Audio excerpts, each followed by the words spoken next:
डरता क्यों डरता है तू यार, मुझ पे दाव लगा। गर हिम्मत है सरकार, मुझ पे दाव लगा। नमस्कार, आज के वीडियो में हम ये समझने का प्रयास करेंगे कि इंट्राडे में और स्विंग ट्रेडिंग में किस तरीके से स्टॉप लॉस को बचाने का प्रयास किया जा सकता है। मैं कभी भी इंट्राडे ट्रेडिंग का सपोर्ट नहीं करता और ना ही स्विंग ट्रेडिंग का सपोर्ट करता हूं। फिर भी हम आज के वीडियो में ये समझेंगे कि क्या स्टॉप लॉस को लगाकर हम प्रॉफिट कमा सकते हैं।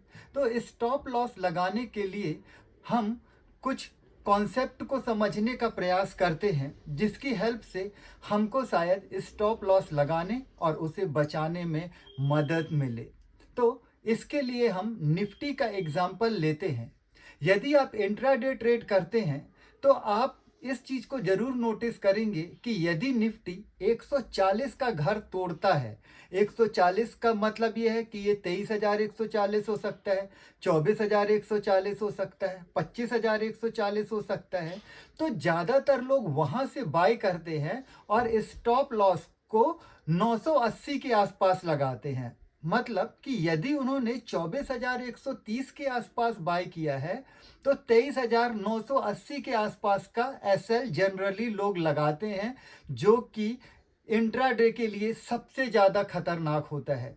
अगर आप इस मार्केट को ऑब्जर्व करते हैं तो आपने नोटिस किया होगा कि यदि निफ्टी जब भी 140 या 130 का घर तोड़ता है तो वो 980 के घर को जरूर टच करता है। इसका मतलब ये है कि आपको बाई की बेट 970 और 980 के आसपास लगानी चाहिए, ना कि स्टॉप लॉस।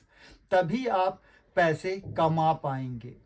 इसी प्रकार जब कोई स्टॉक एक ही दिन में 4 से 5% टूट जाता है तो उस स्टॉक पे उस दिन बिल्कुल भी बाय या सेल ना करें। यदि कोई स्टॉक 5% बढ़ता है और हम सोचते हैं कि यहाँ से इसको सेल कर दें, और हम ये भी नहीं कैलकुलेट करते हैं कि आखिर ये कितना टूट सकता है। हम ज़्यादातर इमोशनली सोचते हैं और ये सोचते हैं कि 5% बढ़ गया है तो इससे ज़्यादा क्या बढ़ेगा, और हम रिस्क उठा के सेल कर देते हैं। जबकि यदि कोई स्टॉक 5% बढ़ जाता है तो वो कितना इंट्राडे में बढ़ जाएगा, या फिर 5% टूट जाता है तो वो इंट्राडे में कितना टूट जाएगा, इसका अंदाजा लगाना बहुत मुश्किल होता है। और ऐसे में स्टॉप लॉस निश्चित तरीके से बाजार हमारा खा जाता है।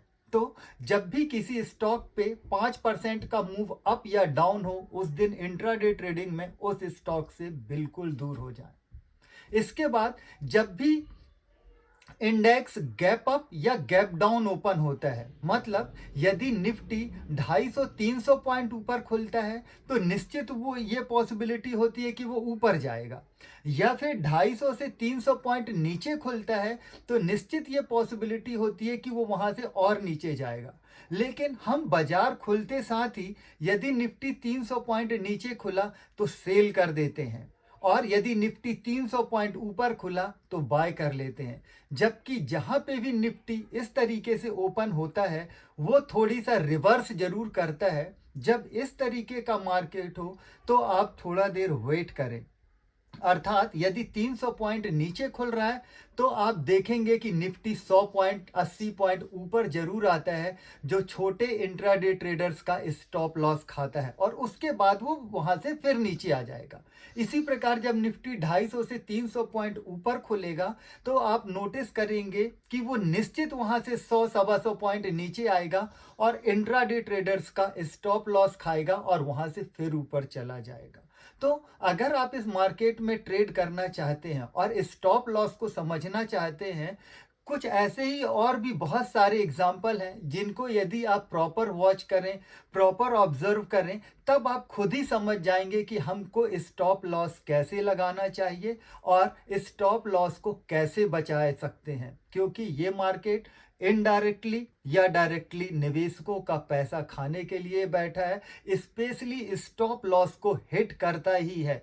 अगर आप अपने स्टॉप लॉस को बचाना चाहते हैं तो प्रॉपर डिसिप्लिन तरीके से स्टॉप लॉस लगाइए। आगे की बात आगे के वीडियो में, तब तक के लिए नमस्कार।